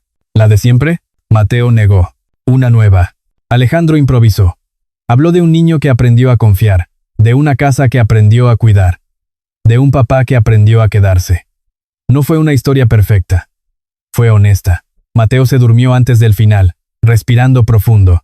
Luego fue al cuarto de Lucía. Ella estaba leyendo, con la lámpara prendida. «Buenas noches», dijo Alejandro. «Buenas noches, papá». Alejandro se detuvo en la puerta. «Lucía», dijo, «quiero que sepas algo. No importa cuántos años pasen, ni cuántas cosas cambien. Siempre voy a escucharte, aunque me dé miedo lo que voy a oír. Lucía lo miró con los ojos brillantes. Yo lo sé, respondió. Alejandro cerró la puerta con cuidado y se quedó un momento en el pasillo.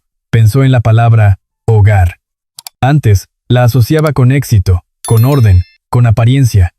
Ahora sabía que hogar es otra cosa. Es el lugar donde nadie tiene que arrodillarse para pedir. Donde la voz pequeña importa.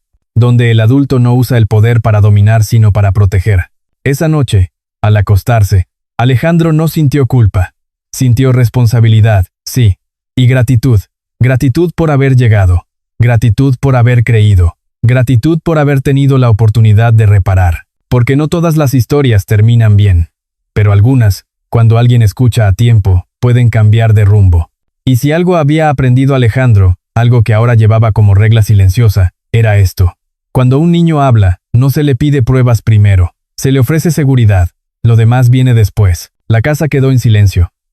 No un silencio de miedo, sino de descanso. Afuera, la ciudad seguía su ritmo. Adentro, una familia dormía, y aunque el pasado nunca se borró del todo, ya no mandaba. Había sido puesto en su lugar. Y en ese espacio recuperado, crecía algo más fuerte. La certeza de que el amor, cuando se ejerce con presencia y valentía, sí puede cambiar una vida. De esta historia no queda solo el recuerdo de lo ocurrido. Queda una enseñanza profunda que vale la pena llevarnos a casa y guardarla en el corazón. A veces pensamos que el peligro siempre viene de afuera, de lo desconocido, pero muchas veces se esconde en lo cotidiano, en lo que creemos seguro, en lo que no cuestionamos porque confiamos. Esta historia nos recuerda que escuchar de verdad puede salvar una vida. Que una voz pequeña no necesita pruebas para ser tomada en serio. Necesita un adulto que se detenga y diga, te creo. También nos enseña que el silencio no siempre significa que todo está bien. Hay niños que aprenden a callar porque tienen miedo, porque sienten que nadie los va a escuchar, o que hablar solo empeorará las cosas. Por eso es tan importante mirar más allá de las apariencias, observar los gestos, los cambios, las señales que el cuerpo da cuando las palabras no salen. Un niño no debería aprender a ser fuerte antes de tiempo. No debería aprender a sobrevivir cuando lo único que tendría que hacer es crecer. Esta historia habla también de la responsabilidad de los adultos. No se trata de ser perfectos, se trata de estar presentes, de no delegar el cuidado emocional, de entender que trabajar, proveer y cumplir no sustituye el acto de mirar a los ojos y preguntar con atención real. Cuando un adulto escucha, protege y actúa, el miedo pierde poder. Cuando un adulto ignora, el daño crece en silencio. Y hay algo más importante todavía. La justicia no siempre llega rápido, pero llega cuando hay valentía, cuando alguien se atreve a romper el ciclo, cuando se deja constancia, cuando se habla. Proteger a un niño no es exagerar, no es crear problemas, no es destruir una familia. Proteger a un niño es cumplir con lo más básico de nuestra humanidad. Si esta historia te conmovió, si te hizo reflexionar, si te recordó algo de tu propia vida, o te hizo pensar en alguien cercano, te invitamos a quedarte en este espacio. Aquí contamos historias que buscan despertar conciencia, historias que no solo entretienen, sino que dejan huella. Cada relato que compartimos tiene un propósito, recordarnos que escuchar, creer y actuar puede cambiar destinos. Suscribirte al canal no es solo apoyar este contenido, es ser parte de una comunidad que elige no mirar hacia otro lado, que valora la empatía, que cree que las historias también pueden sanar y enseñar. Activa las notificaciones para no perderte los próximos relatos. Compártelos con quien sientas que lo necesita y déjanos tu comentario, porque tu voz también importa. Gracias por llegar hasta aquí. Gracias por escuchar con el corazón abierto. Recuerda esto y llévalo contigo. Cuando un niño habla, el mundo tiene la obligación de detenerse y escuchar.